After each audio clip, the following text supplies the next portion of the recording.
말씀 함께 찾아보겠습니다. 신명기 1장 12절에서 32절입니다. 신명기 1장 12절에서 32절 말씀입니다. 그런즉 나 홀로 어찌 능히 너희의 괴로운 일과 너희의 힘겨운 일과 너희의 다투는 일을 담당할 수 있으랴. 너희의 각 지파에서 지혜와 지식이 있는 인정받는 자들을 택하라. 내가 그들을 세워 너희 수령을 삼으리라 한즉 너희가 내게 대답하여 이르기를 당신의 말씀대로 하는 것이 좋다 하기에 내가 너희 지파의 수령으로 지혜가 있고 인정받는 자들을 취하여 너희의 수령을 삼되 곧 각 지파를 따라 천부장과 백부장과 오십부장과 십부장과 조장을 삼고 내가 그때에 너희의 재판장들에게 명하여 이르기를 너희가 너희의 형제 중에서 송사를 들을 때에 쌍방간에 공정히 판결할 것이며 그들 중에 있는 타국인에게도 그리할 것이라. 재판은 하나님께 속한 것인즉 너희는 재판할 때 외모를 보지 말고 귀천을 차별 없이 듣고 사람의 낯을 두려워하지 말 것이며 스스로 결단하기 어려운 일이 있거든 내게로 돌리라. 내가 들으리라 하였고 내가 너희 행할 모든 일을 그때에 너희에게 다 명령하였느니라. 우리 하나님 여호와께서 우리에게 명령하신 대로 우리가 호렙산을 떠나 너희가 보았던 그 크고 두려운 광야를 지나 아모리 족속의 산지길로 가데스 바네아에 이른 때에 내가 너희에게 이르기를 우리 하나님 여호와께서 우리에게 주신 아모리 족속의 산지에 너희가 이르렀나니 너희 하나님 여호와께서 이 땅을 너희 앞에 두셨은즉 너희 조상의 하나님 여호와께서 너희에게 이르신 대로 올라가서 차지하라. 두려워하지 말라 주저하지 말라 한즉 너희가 다 내 앞으로 나와 말하기를 우리가 사람을 우리보다 먼저 보내어 우리를 위하여 그 땅을 정탐하고 어느 길로 올라가야 할 것과 어느 성읍으로 들어가야 할 것을 우리에게 알리게 하자 하기에 내가 그 말을 좋게 여겨 너희 중 각 지파에서 한 사람씩 12를 택하매 그들이 돌이켜 산지에 올라 에스골 골짜기에 이르러 그곳을 정탐하고 그 땅의 열매를 손에 가지고 우리에게로 돌아와서 우리에게 말하여 이르되 우리 하나님 여호와께서 우리에게 주시는 땅이 좋더라 하였느니라. 그러나 너희가 올라가기를 원하지 아니하고 너희 하나님 여호와의 명령을 거역하여 장막 중에서 원망하여 이르기를 여호와께서 우리를 미워하심으로 아모리 족속의 손에 넘겨 멸하시려고 우리를 애굽 땅에서 인도하여 내셨도다. 우리가 어디로 가랴? 우리 형제들이 우리를 낙심하게 하여 말하기를 그 백성은 우리보다 장대하며 그 성읍들은 크고 성곽은 하늘에 닿았으며 우리가 또 거기서 안악자손을 보았노라 하는도다 하기로 내가 너희에게 말하기를 그들을 무서워하지 말라 두려워하지 말라. 너희보다 먼저 가시는 너희 하나님 여호와께서 애굽에서 너희를 위하여 너희 목전에서 모든 일을 행하신 것 같이 이제도 너희를 위하여 싸우실 것이며 광야에서도 너희가 당하였거니와 사람이 자기의 아들을 낳는 것 같이 너희 하나님 여호와께서 너희가 걸어온 길에서 너희를 나누사 이곳까지 이르게 하셨느니라 하나 이 일에 너희가 너희 하나님 여호와를 믿지 아니하였도다. 아멘. 세상에는 굉장히 다양한 사람들이 많습니다. 인격적인 거나 성격적인 거나 그런 말투나 행동이나 생김새부터 굉장히 다양한 사람들이 많고 그 다양한 사람들이 공존하고 있기 때문에 잡음이 많습니다. 여기서 내 목소리를 내고 저기서도 자기 목소리를 내고 이렇게 하다 보니까 세상은 늘 분란에 휩싸이고 문제가 있고 시끄럽기 때문이에요. 국가 정권이 들어섰을 때도 마찬가지고 지금도 마찬가지고요. 자기 마음에 들지 않는 자들은 이유 없이 비방하고 그리고 자기 마음에 드는 자들은 그들의 결점이 있음에도 불구하고 이유 없이 두둔하는 모습을 보여주는데 교회 안에도 마찬가지입니다. 교회 안에도 굉장히 많은 사람들이 모여서 다양한 색깔을 가지고 다양한 모습으로 생활을 하고 있습니다. 근데 세상과 교회가 다른 점은 단 하나예요. 거듭났느냐 거듭나지 않았느냐, 즉 중생했느냐 중생하지 않았느냐. 그 많은 다양성을 가지고 있음에도 불구하고 중생한 자들이, 즉 새 사람이 된 자들은 그 다양성을 끼워 맞추어 가며 공존하는, 그리고 서로 절충하여서 한 목소리 하나의 어떤 형태를 가질 수 있는 곳이 교회이기 때문에 교회에 있는 그런 어떤 다양성들이 오히려 더 중생의 그런 필터링을 걸침으로 말미암아 더 다양한 모습 가운데 하나의 핵심을 가지고 살아간다. 그것이 하나님 나라고 그것이 우리가 바라보는 교회이다. 오늘 본문에 등장하는 이스라엘 백성들도 마찬가지입니다. 한 민족이지만 그 안에도 참으로 많은 색깔과 많은 모습들을 가지고 살아가는 게 그들의 현실이었는데, 그 현실 가운데 하나님께서 무엇을 요구하시는지 오늘 말씀을 통해 우리가 보고 깨닫는다면, 지금 우리 교회들의 모습 가운데서도 이 말씀에 비추어서 잘못된 부분은 수정하고 제거할 것은 제거하여서 정말 다양성 가운데 하나님의 백성이라는 그 단일성을 추구하고 유지할 수 있을 수 있을 것 같아요. 그래서 우리가 이 말씀을 듣고 보고 배움으로 말미암아 참 우리가 어떤 존재로 살아가고 우리가 어떻게 살아가야 되는지에 대한 그런 어떤 생각들을 좀 해봤으면 좋겠습니다. 12절에 그런즉 나홀로 어찌 능히 너희의 괴로운 일과 너희 힘겨운 일과 너희의 다투는 일을 담당할 수 있으랴. 앞부분에서 굉장히 하나님께서 복을 주심으로 말미암아 양적으로 강대해져 있는 이스라엘을 모세가 언급을 했고요. 바로 본문에서는 이렇게 얘기해요. 너희가 너무나 힘이 많기 때문에 나 혼자로서는 너희를 다 감당해낼 수가 없다. 오늘 본문에 나오는 12절과 18절에는 그 리더들을 세우는데 행정권과 사법권에 관한 리더들을 세워요. 입법권은 하나님께 있기 때문에 거기에 대해서는 더 말을 할 필요가 없고, 그 입법된 법을 가지고 사법을 행해야 되는 리더들과 그리고 행정적으로 백성들을 이끌어 가야 되는 리더들을 세우기를 원하는 그런 어떤 모세의 현명한 처세를 보는데요. 그래서 13절에 너희의 각 지파에서 지혜와 지식이 있는 인정받는 자들, 즉 첫째 리더의 조건으로 내세우는 게 뭐냐면 지혜와 지식이 있는 인정받는 자들, 이걸 원어에 가깝게 해석을 하면 현명하고 분별력이 있는 자들이라고 말씀을 드릴 수 있어요. 그래서 각 지파에서 현명하고 분별력이 있는 자들을 택해라. 내가 그들을 세워 너희 수령을 삼겠다라고 이야기를 합니다. 그래서 행정적인 일을 처분하는 자들에 대해서 조건으로 현명하고 분별력이 있는 그런 자들, 그리고 15절에 보시면 그런 자들이 각 지파를 따라 천부장, 백부장, 50부장, 10부장, 조장을 삼고, 그래서 각 계층에 따라서 범위의 그 달란트의 은사에 따라서 규모를 정해주고 그 규모대로 다스릴 수 있는 상부부터 하부 조직까지 리더들을 세우겠다라는 이야기를 해요. 이런 어떤 것들을 보면 계층적인 조직으로 관료제를 우리가 생각할 수 있겠지만, 하나님 나라 가운데 있는 이런 어떤 리더들은 꼭 수직적인 계층으로만 파악을 할 것은 아닙니다. 상호 소통, 그리고 상호 보완적인 역할을 하는 거죠. 천부장이 백부장과 백부장이 50부장 서로 간의 상호 보완을 통해서 더 하나님 나라의 일들을 더 풍부하고 튼튼하게 해나가는 작업이지, 세상처럼 사장이 이사가 차장이 부장이 과장을 이런 식으로 뭔가 명령이고 상명하복의 어떤 위치는 아니라는 것을 우리가 이해를 해야 됩니다. 그래서 이런 어떤 행정적인 조직들은 그 각 파트에 있는 사람들을 우선은 잘 케어를 하고 잘 돌보고, 또한 그렇게 상부 조직에 있는, 즉 백부장이 천부장에게 뭔가 이야기를 해서 상호 소통을 해서, 또 천부장은 또 밑에 하부에 있는 조직들을 잘 다스려서 모세가 이야기하는 것처럼 하나님의 명령, 조금 이따가 보겠지만 리더십이 무엇인지에 대한 이야기를 해서 그 리더십을 올바로 드러내어서 하나님께 영광 올려드리는 그런 일들을 감당할 수 있게끔 해야 되는데, 그런 사람들의 첫 번째 조건은 뭐예요? 현명해야 됩니다. 지혜가 있어야 되고, 그리고 분별력이 있어야 됩니다. 분별력이라는 것은 뒤에 사법권에 가서 더 자세한 이야기를 하겠지만, 무언가 행정적인 요소를 처분하면서도 팔이 안으로 굽는 식으로 일을 처리해서는 안 되거든요.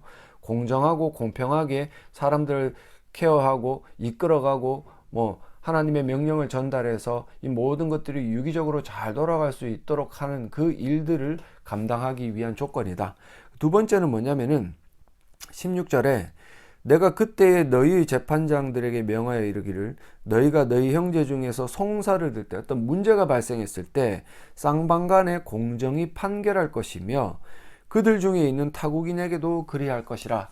즉 사법권을 가지고 잘잘못을 따지고 그리고 문제가 발생했을 때 해결하는 그 리더들은 공정해야 됩니다.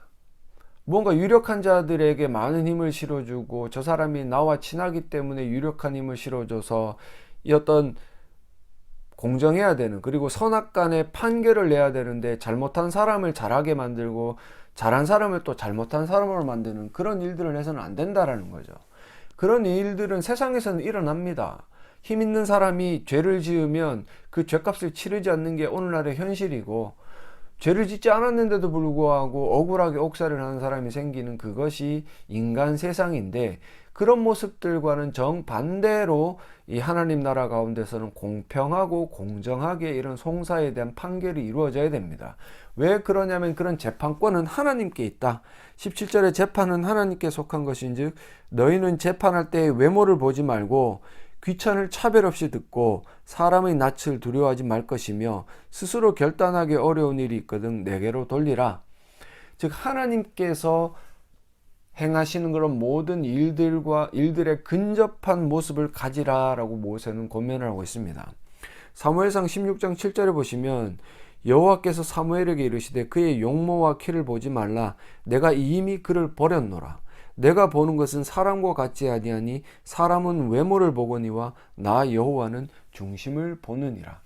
사람이 그 중심에 갖고 있는 의도와 그리고 드러내지는 않았지만 가지고 있던 그런 어떤 악한 마음들을 하나님께서 아시고, 그런 것들을 판별하기 위해서는 적어도 하나님의 뜻 가운데, 하나님의 말씀 가운데 방금 읽어드렸던 것처럼 외모를 보지 말고 귀천을 차별 없이 듣고 사람의 낯을 두려워하지 말라, 이런 어떤 일들을 감행을 해야 돼요. 이런 일들을 감행하기 위해서 리더는 뭐예요? 현명하고 분별력이 있어야 되는, 즉 행정권과 사법권이 분리되어져 있지만 이 사법권에는 현명하고 분별력 있는 리더가 특별히 더 공정하게 임해야 되는, 공정하지 않으면요 사람들이 화가 생기죠. 그죠?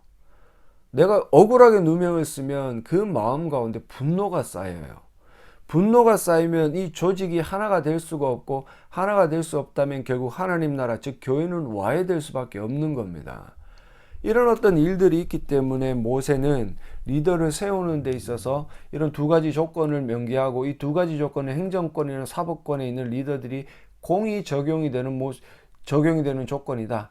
이런 조건이 있을 때 비로소 그렇게 양적으로 많아진 하나님 나라, 즉 이스라엘 백성들이 하나님의 뜻 가운데 올바로 운영이 되고 유기적으로 잘 이끌어갈 수 있다. 이런 이야기를 하고 싶은 거죠. 그래서 18절에 내가 너희 행할 모든 일을 이미 명했는데, 그 행할 일들이 뭐냐면 하나님의 말씀인 거예요.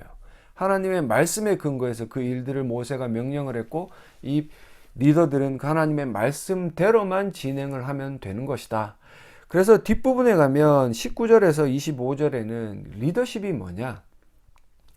리더십의 정체가 뭐냐? 리더들은 세워놨는데 그 리더들의 조건으로 현명하고 분별력이 있고 공정해야 되는 조건은 이들에게 알려주었지만, 그들이 가진 그 궁극적인 리더십은 무엇이냐? 21절에 보시면 19절과 20절에는 이때의 상황에 대한 이야기죠. 그죠? 드디어 이제 가나안 땅에 입성하기 전에 21절에 너희 하나님 여호와께서 이 땅을 너희 앞에 두셨은즉 너희 조상의 하나님 여호와께서 너희에게 이르신 대로 올라가서 차지하라. 두려워하지 말라. 주저하지 말라. 모세가 명령을 해요. 뭐예요? 너희의 하나님 여호와께서 이 땅을 너희 앞에 두셨다. 모세가 우리들에게 이야기하는 리더십은 바로 하나님의 뜻입니다. 하나님의 의도고 하나님의 계획이고 하나님의 말씀이에요. 그래서 블라블라 다 이야기했지만 결국 뭐예요? 이르신 대로 올라가서 차지하라. 두려워하지 말라. 주저하지 말라. 우리가 잘 아는 것처럼 이미 우리가 잘 알고 있죠. 그죠? 이스라엘 백성들이 정탐꾼을 보내어가지고 봤더니 마음에 공포심이 들고 하나님의 즉 리더십에 의한 그런 어떤 하나님의 뜻과 명령은 잊어버리고 자기의 생각과 뜻대로 말을 해가지고 하나님의 진노로 40년 동안 광야에서 고생을 하는데, 결국 리더십이라는 것이 하나님의 뜻을 벗어나게 되면 그것은 세상의 리더십이고 하나님 나라의 리더십이 아니라는 것을 우리는 알아야 됩니다. 그러면서 뒷부분에 가면 이게 굉장히 애매해요. 그 각 지파의 이제 리더들이 나와서 이야기를 해요. 정탐을 하자. 이게 군사적인 전략상 굉장히 좋은 겁니다. 뭐 무턱대고 쳐들어가는 것이 아니라 우리가 우리의 인간적인 방법으로 보았을 때는 어떤 전쟁을 한다든지 싸움을 한다든지 전략적인 탐색이 필요합니다. 이게 합당한 거는 맞아요. 하지만 모세의 명령은 단호합니다. 이르신 대로 올라가서 차지하라, 두려워하지 말라, 주저하지 말라. 죄송합니다. 그런데 여기서 이제 정탐에 관련된 이야기를 했는데 모세가 그 말을 좋게 여겨서 너희 중에 각 지파에서 한 사람씩 12를 택해라. 즉 정탐을 하고 올바로 보고할 수 있는 사람 12를 택하고 그래서 정탐하러 보냈습니다. 그 사람들이 정탐하고 돌아왔을 때 뭐라고 이야기를 하냐면 우리 하나님 여호와께서 우리에게 주신 땅이 좋더라.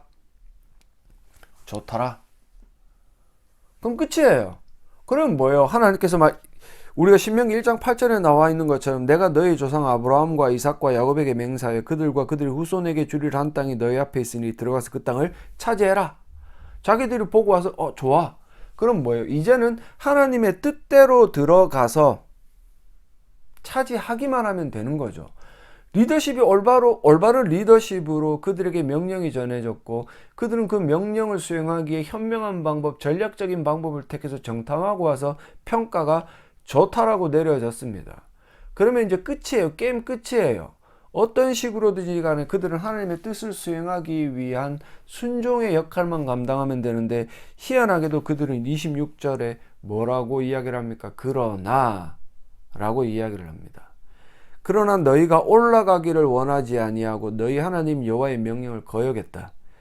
27절에 장막 중에서 원망하여 이르기를 여호와께서 우리를 미워하심으로 아모리 족속의 손에 넘겨 멸하시려고 우리를 애굽 땅에서 인도하여 내셨도다. 이런 또 원망의 패턴은 지금 여기뿐만이 아니라 40년의 어떤 광야 생활 동안 빈번히 드러났던 이스라엘의 원망의 패턴이에요. 왜 그러나라는 어떤 역접의 접속사가 나타납니까?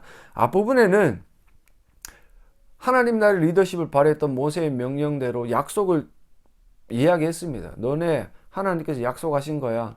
근데 그들이 정탐하고 와서도 뭐라고 이야기를 해요? 좋다라고 평가를 내렸어요. 근데 여기서 그대로 진행만 하면 이 하나님 나라의 일들은 차질 없이 무언가 진행이 될 것인데 이때 그들에게 들어와 있는 리더십은 하나님 나라의 리더십이 아니라 세상의 리더십, 즉 자기 자신이 판단하고 자기 자신이 바라보는 대로 평가를 내렸기 때문에 27절에 나온 거죠. 하나님이 우리를 미워한다. 없는 말을 지어내고 있습니다. 하나님이 우리를 미워하신다. 그리고 28절에 우리가 어디로 가랴? 우리 형제들이 우리를 낙심하게 하여 말하기를 그 백성은 우리보다 장대하다. 그 성읍들은 크고 성곽은 하늘에 닿았다. 우리가 또 거기서 안악 자손을 보았다. 여기는 그렇게 막 좀 간단하게 기록이 되어져 있지만 민수기 13장 25절과 33절에 나와 있는 말씀은 이 신명기서에 나와 있는 말씀들을 굉장히 디테일하게 표현하고 있습니다. 40일 동안 땅을 정탐하기를 마치고 돌아와 바란 광야 가데스에 이르러 모세와 아론과 이스라엘 자손의 온 회중에게 나와 그들에게 보고하고 그 땅의 과일을 보여주고 모세에게 말하 이르되 당신이 우리를 보낸 땅에 간즉 과연 그 땅에 젖과 꿀이 흐르는데 이것이 그 땅의 과일이다. 여기까지는 정상적인 보고요. 사실적인 보고입니다. 근데 28절에 그러나 그 땅 거주민은 강하고 성읍은 견고하고 심히 클 뿐 아니라 거기서 안악 자손을 보았으며 그리고 32절로 넘어가면 이스라엘 자손 앞에서 그 정탐한 땅을 악평하여 이르되 하나님께서 젖과 꿀이 흐르는 땅이다. 자기들도 바라보고 젖과 꿀이 흐르는 땅이다 라고 평가를 내렸음에도 불구하고 세상의 리더십이 그들에게 파고 들어왔을 때 그 땅을 악평합니다. 악평. 뭐라고 악평을 합니까? 우리가 두루 다니며 정탐한 땅은 그 거주민을 삼키는 땅, 즉 죽이는 땅입니다. 하나님께서는 생명의 땅으로 그들을 인도하여 내셨는데 그들은 그 땅을 바라보고 인간적인 마음으로 악평하면서 거주민을 죽이는 땅. 그리고 거기서 본 모든 백성은 신장이 장대한 자들, 거기서 네피림의 후손인 아낙 자손의 거인, 아낙 자손을 왜 두려워하는지 알겠죠? 네피림, 즉 창세기에 나오는 그 거인, 거대한 자들, 우리는 스스로 보기에도 메뚜기 같아. 하나님 나라, 하나님께서 택하시고 이끌어내신 그들 자기 자신을 향해서 뭐라 그래? 메뚜기와 같다. 가치가 없다. 하나님이 너희는 굉장히 내가 택하고 애굽에서 이끌어낸 거룩한 백성이야. 내가 너를 사랑한다라고 이야기를 하는데 자기 스스로 나는 메뚜기야. 안악자손이 바라볼 때도 나는 메뚜기일 뿐이야. 이 싸움하면 우리는 100% 지게 되어져 있어라는 세상의 리더십으로 하나님의 뜻을 짓눌러버리는 일들을 감행을 하고 있습니다. 여러분도 한번 생각을 해보세요. 어떤 아버지가 자기 자녀를 불에 집어넣을 애비가 있습니까? 물론 지금 세상 가운데 그런 어떤 부성애와 모성애가 사라진 세상이기 때문에 자녀를 해치는 부모도 분명히 있습니다. 하지만 대부분의 부모들은 자식을 사랑하고 그 자식들에게 좋은 것들을 주기를 원하고 좋은 것들을 가르쳐서 정말 훌륭한, 그러니까 뭔가 이렇게 성과를 내는 자녀가 아니라 인격적으로 훌륭한 자녀로 성장을 원하는 게 아버지의 마음이에요. 근데 하나님께서는 애굽 땅에서 10가지 재앙을 통해서 바로를 짓누르시고 홍해를 가르시는 기적을 보여주시면서 이 이스라엘 백성들을 약속의 땅으로 이끌어내셨고, 아브라함과 약속하신 그 약속의 땅, 모세에게 말씀을 통해 주신 그 약속의 땅으로 이끌어 들이시는데, 그 땅에 있는 거주민들이 크고 강하다고 해서 하나님이 그들에게 이스라엘 백성들이 지도록 하겠습니까? 망하도록 하시겠어요? 절대로 그럴 뿐이 아니라는 것은 우리가 말씀을 통해서 알고 있고 내 믿음이 그것을 증명하고 있는데, 이 리더십, 즉 하나님의 뜻을 드러내는 모세의 리더십과는 정반대가 되는 리더십이 우리에게 보여지고 있기 때문에 우리가 어떤 식으로 세상을 살아가는가, 그것은 바로 내가 하나님의 뜻을 세우려는 올바른 리더십을 가지고 교회에서, 가정에서, 회사에서 살아가고 있느냐, 아니면 세상 사람들처럼 일반 다르지 않게 육안으로 바라봤을 때 뭔가 거대하고 강한 것처럼 보이면 깨갱하는 그런 세상의 리더십을 가지고 내가 살아가고 있는가, 그것을 판단할 수 있는 문제가 되겠죠. 그죠? 그래서 오늘 본문에 나와 있는 이 모든 내용들은 그거예요.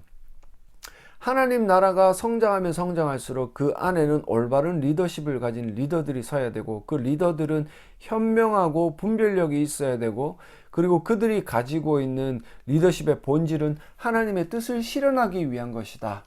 그래서 어떤 세상에 우리에게 닥쳐오는 환난과 핍박 가운데서도 하나님의 뜻이 크기 때문에 그 하나님의 뜻을 이루려고 하시는 전능하신 하나님이 나를 지탱하고 있기 때문에 우리는 두려워할 필요도 없고, 물론 현명하게 움직여야 되겠지만 비굴하게 우리가 그것들에 부딪혀 보기 전에 이미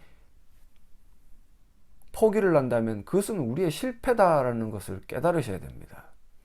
그래서 우리가 알아야 되는 게 그거예요. 지금 교회가 하나님 나라요. 이 교회를 하나님께서 독생자인 예수를 보내셔서 십자가 달려 죽게 만드시고 그 피값으로 사신 예수 그리스도의 몸된 교회인데, 이 몸된 교회가 세상 나가서 실패하도록 이끄시는 분이 하나님이 아니시라는 거죠. 거꾸로 올라가 보면, 그렇다면 우리가 그 믿음에 대한 진리를 가지고 있다라면 결국 교회에 있는 리더들이 가지고 있는 리더십의 본질은 하나님의 말씀이고 하나님의 뜻이고 하나님께서 이루시고자 하는 그 모든 섭리들이고, 그것들을 이루도록 우리가 리더들이 성도들을 이끌어가고 품고 살아가려면 결국 현명하고 분별력이 있어야 됩니다. 그리고 공정해야 돼요. 지금 목사들이 행정권과 사법권을 가지고 있고 그 두 가지 어떤 권리를 가지고 교회를 이끌어가면서 하나님의 뜻을 실현해 나가는데, 그들이 행해야 되는 것들은 결국 현명하게 말씀을 분별해서, 말씀을 분별한다는 것도 좀 웃기지만 말씀을 제대로 연구해서 말씀을 선포하여서 그 말씀이 사람들에게 어떻게 적용이 되고 어떻게 실천이 되고 있는가를 분별할 수 있고, 만약에 사람들에게 제대로 되지 않고 있다면 권면하고 권고할 수 있고, 또한 공정성을 가지고 사람들, 유력한 자들을 중심으로 교회를 이끌어가는 게 아니라 공정하게, 말 그대로 공정하게, 아무리 장로 권사라도 그 사람들이 잘못하면 치리할 수 있는, 장로들도 마찬가지죠. 그죠? 목사를 향해서 하나님께서 주신 그런 권세가 있음을 인정을 한다면 목사와 함께 현명하고 분별하고 그리고 공정하게 이 일들을 행해 나가야 됩니다. 그때야 올바른 세상의 리더십이 아니라 하나님 나라의 본질, 하나님의 뜻을 가지고 있는 하나님 나라의 리더십이 드러나게 되고, 그 리더십이 교회를 이제는 제대로 이끌어가고 세상 가운데 승리할 수 있게 만든다라는 거죠. 그래서 오늘 말씀을 통해 분명히 우리가 알게 된 것은 뭐 목사만 리더가 아니고요. 집사만 리더가 아니고 뭐 장로만 리더가 아니고 교회로 모여있는 성도 한 명 한 명이 가정에서 리더요, 회사에서 리더요, 그 세상 가운데서 리더라는 사실을 깨달으시고 현명하고 분별력 있고 공정하게 일을 해 나가야 되는데 그 본질이 뭐냐? 하나님의 뜻이다. 그 하나님의 뜻을 알기 위해 말씀을 연구하고 계속해서 자기 삶에 적용하고 그 말씀대로 살아나가는 것을 훈련하시면 세상은 그냥 나가기만 하면 돼요. 그 말씀대로 살기만 하면 결국 본질적으로 승리를 맛볼 수 있고 그 승리 가운데 하나님의 영광을 드러낼 수 있다. 그것이 오늘 말씀의 본질입니다. 그래서 오늘 말씀에 나온 것처럼 26절에 나온 것처럼 그러나 토를 달지 않는 우리가 되기를 소망합니다. 내가 정말 현명하고 분별력이 있고 공정한 리더라면 그 리더십의 본질이 하나님의 뜻이라는 걸 깨달아서 그러나가 아니라 그래서 내가 세상 나가서 승리하겠다. 나의 삶은 하나님의 영광을 드러내기에 부족함이 없도록 노력하겠다. 이런 어떤 승리의 삶을 통해서 이 땅 가운데 하나님 나라의 어떤 확장과 하나님의 영광을 드러내시는 저 여러분들이 되시기를 간절히 소망합니다.